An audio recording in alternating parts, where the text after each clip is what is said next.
We are constantly told to build a bigger life, earn more, acquire more, and prove your success to everyone else. But what happens when you spend years chasing those goals, only to realize you've lost your peace along the way? Millions of people wake up every single morning already exhausted. They run endlessly after the next promotion, the higher social status, and the luxury lifestyle that promises to finally make them feel whole. From the outside, the picture looks perfect. The success is highly visible. But beneath that polished, flawless surface, there is a quiet epidemic of anxiety, deep loneliness, and total emotional depletion. This chart illustrates the exact problem with our modern priorities. We see one rigid line climbing aggressively upwards. That is our cultural ability to generate income and accelerate careers.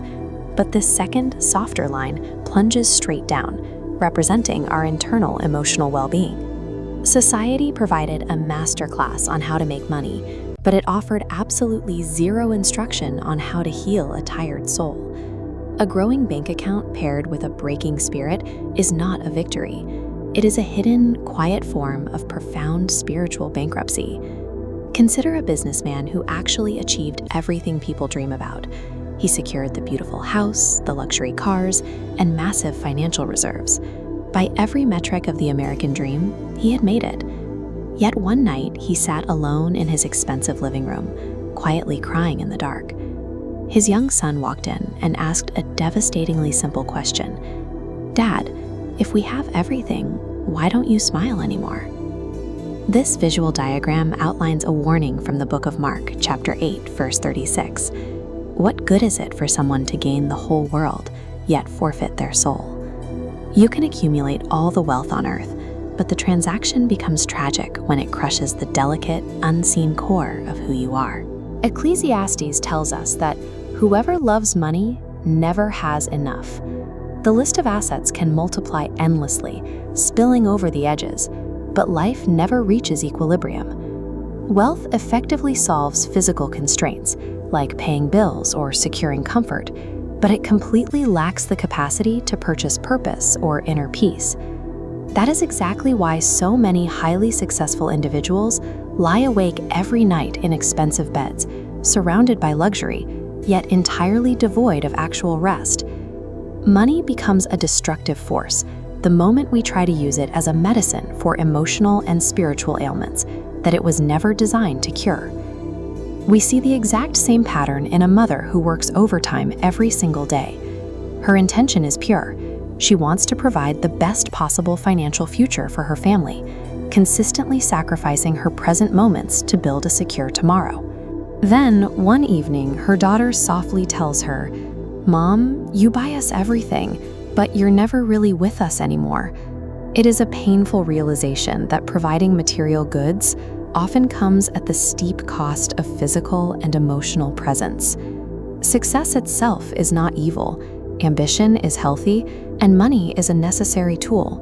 But the anxiety plaguing modern society stems from a very specific error. We are systematically attempting to find absolute, lasting human fulfillment entirely independent of God. When success is severed from a spiritual foundation, it ceases to be a blessing. It mutates into a relentless cycle that leaves us busy but broken, turning achievement into another form of human suffering. The world constantly shouts at you to keep grinding, to push through the exhaustion, and simply work harder. Jesus offers a completely different invitation. Come to me. In Matthew chapter 11, he says, "Come to me, all you who are weary and burdened, and I will give you rest." True rest is not a financial milestone you hit after decades of labor. It is a spiritual provision you receive. To see how we actually make this transition, let's look at this structural model. We have to break down this rigid, towering mindset where wealth sits at the absolute top and reassemble it into a balanced, centered life. The first practical shift happens right here. We demote money from an object of worship and put it in its proper place as a mere tool of utility. As the structure stabilizes, we activate the next essential pillars. You actively prioritize the health of your soul through prayer and quiet time with God. Simultaneously, you fiercely protect your family relationships, choosing to value them over professional advancement.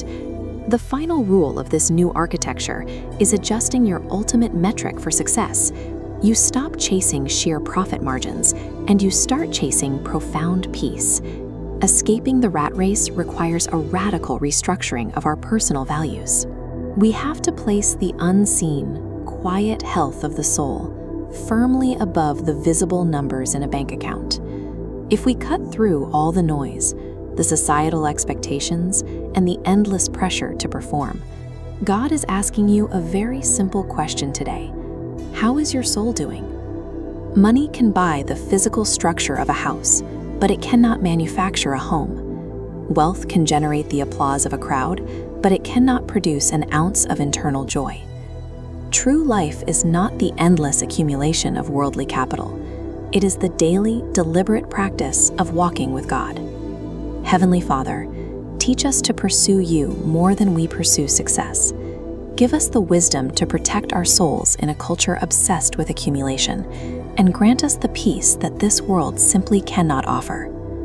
We are reminded today that real, enduring wealth isn't found in conquering the world. It is found in sustaining an unbroken, peaceful connection with our Creator. Amen.